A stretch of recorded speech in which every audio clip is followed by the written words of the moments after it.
I like to check out the music billboards list to see what's popping in music, but you can also do the same thing with books if you want to keep up with the publishing industry, see what's going on there. So this is the New York Times bestsellers breakdown for March 24th. Topping the fiction charts right now is still Rebecca Yaros's Onyx Storm and Fourth Wing, both books from the Empyrean series. Big romantasy novels. That genre continues to kill it right now. Then next we have a new book on the list right now, Story of My Life by Lucy Score.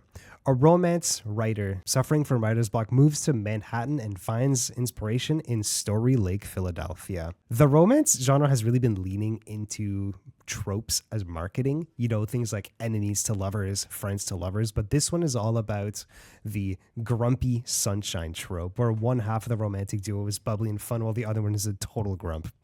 This next one's been on the list for 2 weeks now. Broken Country by Claire Leslie Hall. Beth must confront her past when the man she once loved as a teenager returns to the village with his son. It intertwines a passionate love story with the suspense of a thriller. This one follows the love triangle trope. Really good reviews for it, though. And here are a couple highlights from the nonfiction section. The Tell by Amy Griffin. The founder of the investment firm G9 Ventures recounts her efforts to recover from trauma she experienced during childhood. As part of her therapy, she actually went to a psychedelic-assisted therapy, which I think is going to be of interest to a lot of people, considering how many weird magic mushroom shops are popping up around in Canada right now. And then new on the list this weekend, making major waves, is Careless People, a cautionary tale of power, greed, and lost idealism by Sarah Wynne Williams. Sarah Wynne Williams is a former director of public policy at Facebook. She offers an insider's perspective on the internal perspective and the internal decision-making processes at one of the world's most influential tech companies, Facebook. Williams recounts her experience during her tenure at Facebook, shedding light on the company's ethical challenges, leadership dynamics, and its impact on global events. She shares in-depth stories about her experiences with top execs like Mark Zuckerberg and COO Sheryl Sandberg, pointing out moments of questionable decisions and behavior. The book also dives into how the company dealt with big issues like misinformation, user privacy, and its push to break into markets like China. The backstory behind this book is pretty intriguing too. Like, even though Meta tried to stop the release of Careless People, including legal moves based on a non-disparagement clause, it still took off, selling 60,000 copies in its first week. What matters is that life is good. It has a lovely texture, like some rich cloth or fur, or the petals of flowers, and everything else worthwhile. And that's as true for the last man as the first. Fritz Lieber, A Pail of Air. This is AMI Audiobook Review. I'm your host, Jacob Shymanski, and that quote is from a short story called A Pail of Air by Fritz Lieber. It's the story of how a family survived an astronomical cataclysmic event. And I'm using the word astronomical literally here. What happened is that what the story calls a dark star made its way through the solar system and ended up launching the Earth out of the sun's gravitational pull, which sent Earth into an endless night and bitter cold. It's so cold that the air itself froze away, turned into snow or water or liquid. The father of the family was a scientist and proactive enough to prepare for the cataclysmic event. So they had themselves a special underground room that's hyper insulated with a purpose-built chimney so they can tend the fire to stay warm. And because the atmosphere froze away, they have to gather the frozen oxygen from the surface and constantly have it melting next to the fire just so they can breathe. They gather it using pails, hence the title, A Pail of Air. It's a super short story, even by short story standards, but it's one of the best portraits of human resilience I've ever read, in my personal opinion. I find it inspiring because it shows us that people can theoretically survive without the actual sun. If we could do that, we can survive a bit of political turmoil once in a while. It's a good example of a fictional story bringing us perspective on the real world, right? We're talking short stories today with Red Szell, the host of My Life in Books on AMI Audio. He's connecting from London, UK. How's it going, Red? I heard you chuckle there. Hiya, Jacob. Yeah, no, absolutely. We all need a bit of hope in these darker times and to be reminded of human resilience. And yes, I think short stories are fantastic from that point of view because they've got an immediacy and a conciseness. And you can sit down in one sitting, often with a short story, and just be taken somewhere else, which isn't always the case with, I don't know, Anna Karenina, War and Peace. You couldn't just, it would have to be a very long sitting for you to sit down and clear that in one fell swoop. And you'd need people bringing you food and drink. But no, a short story will just take you to another world. And I don't know about you, but even some of the more depressing short stories I've read over the years, I always have a sense of achievement having finished a short story. I just feel you tend to get closure and a few questions asked with your average short story, don't you? You turn the page on the last few lines and you go, oh, okay, I just want to think about that. So you've got the achievement of having finished a story, but also a bit of longevity afterwards. It is achievement that you feel because you did complete it, but it's also satisfaction. Yeah. And in my opinion, it's a very similar sense of satisfaction than if you were to have read a 40-hour book than like a 30-minute short story, which another cool little bonus of short stories is that, especially for all the audiobook fans, there are tons of short stories just available on YouTube in full. Yep. And so a lot of the ones that we're going to be mentioning today are available just freely on YouTube, like not a problem. And actually, high key, there's a bunch of audiobooks just free on YouTube anyways in the first place. And some of them might surprise you. Yeah, absolutely. And I think from the point of view of, paying for a whole audiobook from one of the pay sites that you might get, or even just going to the Széll library or in the UK, the RNIB library, and committing to a whole book. Sometimes you get halfway through that first chapter and you just go, I'm not sure this is for me, either because the timing's not right or you don't like the narrator's voice.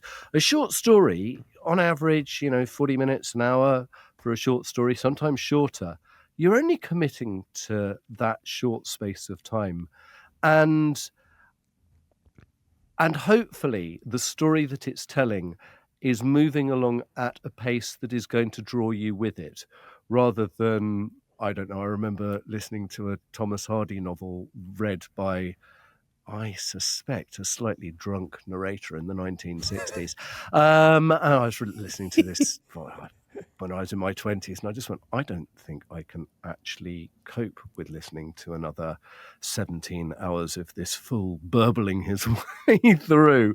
Whereas, funnily enough, I've heard exactly the same narrator reading some M.R. James ghost stories, and even the sort of slight slur in the background couldn't take away from the power and the conciseness of the writing. A book is good when a drunkard can read it and it sounds enlightening. Absolutely. That's right. The power of the reading comes through. Short stories have been around for a while, and what's propulsed them into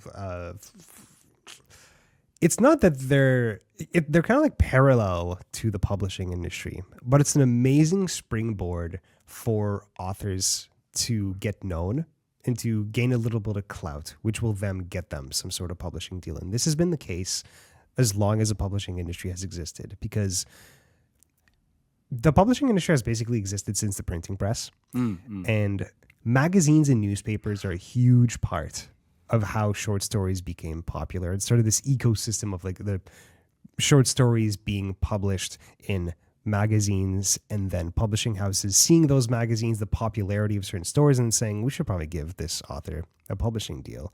And so we've had that ecosystem for like 200 years now. And even to this day, there are authors that make themselves known through popular short stories. Absolutely. And you just have to look back to Sir Arthur Conan Doyle. We wouldn't have the Sherlock Holmes stories had he not been publishing them in the Strand magazine. Right. He was writing to order. But, the Strand magazine sold huge numbers of copies because of Sherlock Holmes. Sherlock Holmes then got long-form publishing deals to be able to write his longer Sherlock Holmes. Sir Arthur Conan Doyle then got a publishing deal to be able to publish his longer novels, which I could be offending a few people here, but I don't think they quite snap shut in the same way as the short stories. There's a real discipline to filling whatever it was, 20, 30 pages of the Strand magazine, but no more. And then you just have to look at authors like Raymond Carver, who I think electrified the short story world in the late 70s and early 80s with his incredibly concise short stories, which were published in Esquire magazine. And I think in some ways that was, whilst there was no shortage of people publishing short stories in the 80s, there was something about the dirty realism of Raymond Carver and the sometimes just 3 pages of those short stories, but which would live in the mind for years afterwards, that just acted like, I don't know, jump-starting tens of thousands of scribblers who have followed after Raymond Carver. What do you mean by dirty realism? That sort of up-close detail about people's lives. The Carver wrote about the kind of life he knew, the working class, blue collar, hard life, the life on the edges of bankruptcy, the scum at the back of the sink type of detail that he would put in, people's chipped fingernails and, smelly breath. There's none of this kind of Victorian sensibility there. It's dirty realism. It's detailing the unpleasant things in life, as well as, then contrasting it with the beauty and love that we can also find in life. The hopes and also the broken dreams.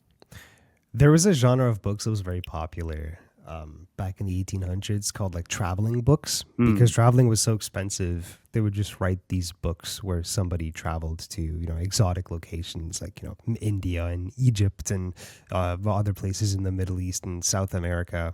And it's kind of like the opposite of this dirty realism, right? Oh, absolutely. Yes. The funny thing is, I think a lot of people live in what dirty realism is, struggling with the bills, being lower middle class and having to make difficult decisions and be eating beans every meal. Like, it's not exactly the most glamorous thing, but when it's written in an accurate way, in a way that like evokes how you really feel about the world, it can be extremely powerful. It's like reading a mirror, but a mirror that's like more real than the real world. Absolutely. And, literature in general performs, many different functions in life. And it can be aspirational. And, we still have lots of glossy books telling us about how wonderful it is to be amongst the jet set in Bali or Barbados or whatever. But I think there is also, and has been since the 50s, there's been a growing realization that not everybody's life is like that. That, most of us wake up with aching knees and bills to pay, and I certainly, if I read a book that's too glossy, that's too aspirational, I start wondering why the character never goes and has a shower, never goes to the loo, doesn't ever have to pay a bill, doesn't he make his own coffee? And I like a bit of grubby It's like realism. it's like this is the third time you go to a restaurant in 2 days. Like, aren't you worried about your finances? Like, you can't possibly be sustaining this level of lifestyle for that long, considering your work, right? Or like they describe a beautiful apartment, and you're like, but you're like a low level architect. How do you afford that? Exactly, and you can't find empathy if you're actually asking questions of the structure of the But then again, person's life it's not like originally. readers are delusional or anything like that. Like, we understand that often it's just escapism, and there's nothing wrong with that. Absolutely. No, I completely agree, but I do. Maybe I'm just too prosaic. I do like a bit of But anyways, realism. everything that we're talking about here with dirty realism and escapism, it all exists in short stories. It's just the condensed version of everything literary writing can be. And what I appreciate the most about these is that they're extremely thematically concise, which is something I value a lot in books.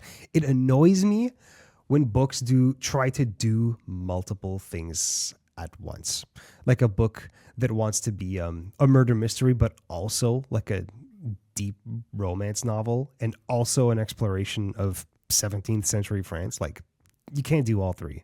I just made that up. I'm not referencing a specific book. I'm just giving an example.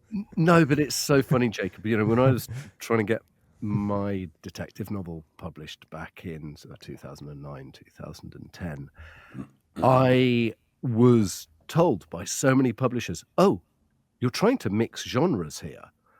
And I wasn't really. I mean, it was a detective novel with a kind of bit of realism about what it's like to be a blind person. And they said, well, either you need to write a memoir, and I think they swallowed the word misery memoir, because they definitely wanted, it's terrible being a blind person, isn't it? Oh my God. And then, but you can't have, it was as if, you cannot have anything about disability memoir in a detective novel. This is a no-no. People do not mix genres. And this was only back in 2010, which was 15 years ago. Nowadays, actually, the publishers love the genre-busting books, the books that can, be part rom-com, part detective novel, part memoir, part whatever.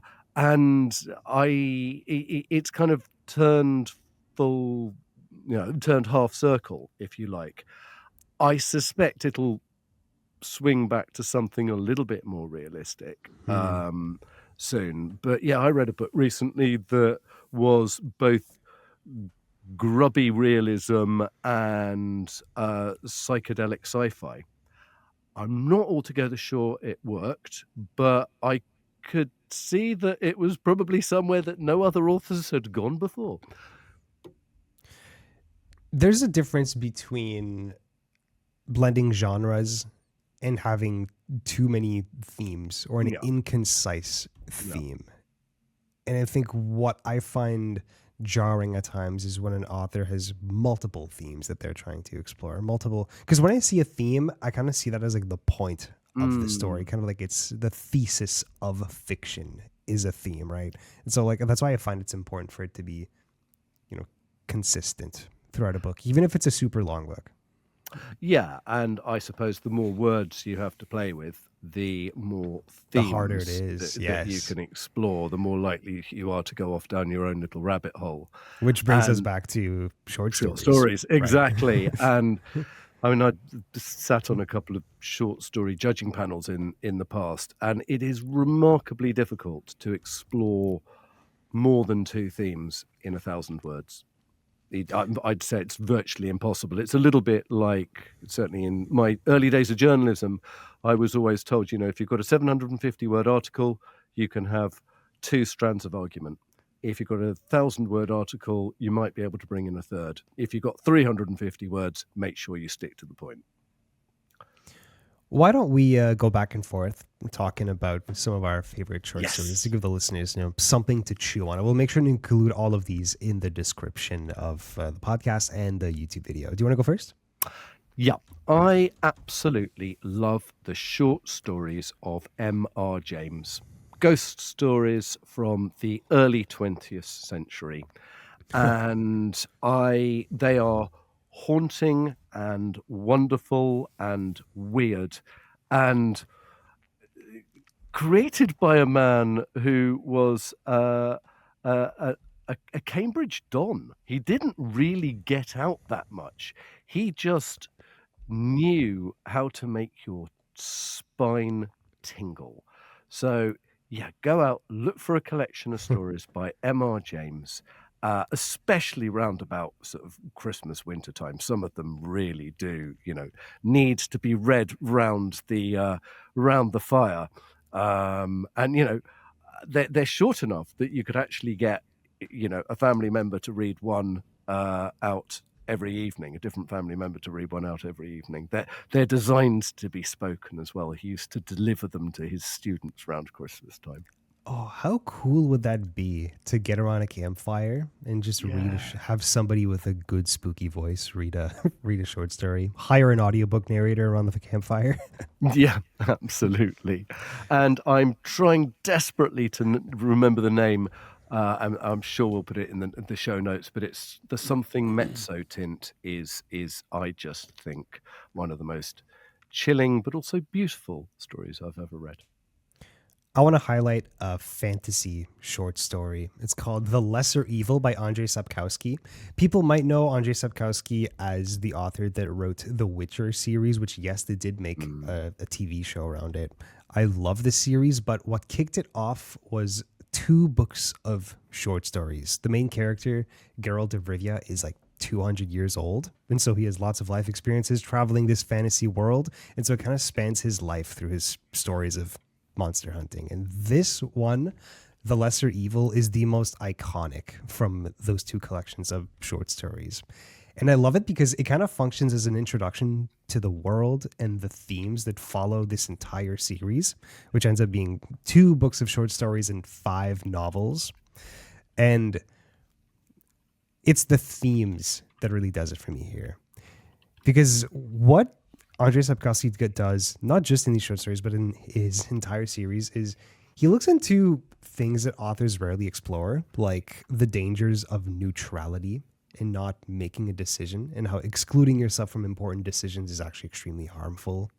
The story is called The Lesser Evil because it's exploring the nature of evil.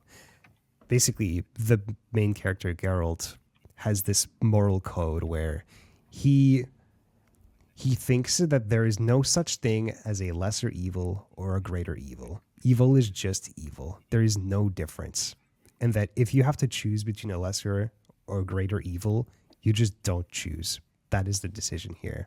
And he goes into this town where he's presented this moral dilemma that he has like no choice but to be involved in. And he has to grapple with his moral code as to whether or not a greater or lesser evil exists. I'm not going to spoil it, but it ends up basically setting up the moral conflict of the entire series, but it also functions incredibly well as a standalone fantasy short story. It's a little longer. It's about 2 hours, which you could, yes, argue is more of a novella. Mm-hmm. I'm stretching the rules a little bit here, but this is one of my favorites, The Lesser Evil by Andre Sapkowski. Absolutely wonderful. Okay, well, I was talking about Raymond Carver earlier. His, I think it was 9 of his short stories were put together by Robert Altman and made into Shortcuts, the film. Now, some of those short stories were taken from his first collection of short stories, which was called, oh my goodness, it's gone out of my head. That's terrible, isn't it? From Where I'm Calling From, I think it was. And there, oh no, Will You Please Be Quiet, Please? And Will You Please Be Quiet, Please is the name of one of those stories. And they deal with those little questions that get into your head at 3 o'clock in the morning when you're lying there, you know, who was sleeping in this hotel bed before me? You know, what would happen if I lifted the sheet and had to look underneath? You know, the little things that disturb you. Where's the nearest spider to me? Exactly. those disturbing little things. And I know time's pressing on, so I won't go into too much detail. But again, you know, these are really super short stories, and you can just pick one up and read one in 7 minutes, and it just takes you to it gives you a different perspective on life. It just takes you to a different place, and I actually think a bit, it helps you deal with the own little tribulations that you've got going on in your life to read that other people have these thoughts too. Yeah, and the audiobooks, even if they're read quite slowly, they can be as short as 25 minutes. Like this next one that I wanted to highlight, The Lottery by Shirley Jackson. I remember reading this one in English class. Yeah, I know. So for the people who don't know, it's basically the story of this very small village that have this lottery every year. And it's a very wholesome seeming village. Like the tone is quite like, summery and nice. But you realize that they're going through this ritual, this tradition that they don't even remember why they do it, where basically a name gets drawn every year out of this box that includes the name of every person in the village. And whoever gets their name drawn gets put in the center of town and they stone them to death. And the ending where it's revealed that that's what the lottery is all about is shocking because it makes you think about how tradition can blind us to what can be problematic, to groupthink. It makes you not question things, and they just do this barbaric ritual because that's how they've always done it. They don't even question it. And that not every prize that you might win in life is the one that you want either. Like actual lotteries, oddly enough. Yeah, absolutely. Well, my guest on this week's My Life in Books is a short story writer from Toronto, and I think she's a really exciting new voice in short stories. Her name's Kirthi Badresa, and she has written a beautiful collection of short stories called An Astonishment of Stars, which in and of itself is just a great title. I can't believe nobody else has had it. And she is dealing with the stories of people of colour living in Canada. And they're for me, being a white middle-class, middle-aged male, a fascinating insight into a section of the population who don't often find a voice in literature. And just the sort of microaggressions, the silly misunderstandings, the hopes, aspirations, and also the different backstories that these characters have. Found them utterly compelling, and Kirthi is a great talker, and she just leads us through those stories, and I can't wait for the next collection. And I'm sure your listeners are looking forward to that episode as well. You're the host of My Life in Books, which airs Mondays and Thursdays at 3 p.m. Eastern on AMI Odd and repeats every 6 hours. You have new episodes releasing twice a month. Red, thank you so much. We'll do it again in 2 weeks. As ever, it's been a great pleasure, Jacob. Of course. Enjoy your wine. Thank you, and you when it comes. That's all the time we have for this edition of AMI Audiobook Review. AMI Audiobook Review airs weekends at 1 p.m. Eastern and repeats every 6 hours on AMI Audio. But we also make ourselves easy to find. We're on all the big podcasting platforms, and we also have a YouTube channel as well. You can like and subscribe when you get there. You can send us email feedback at audiobookraview@ami.ca, and you can also follow us on Instagram at AMI Audiobook Review. I'm Jacob Shymanski. Thanks for listening.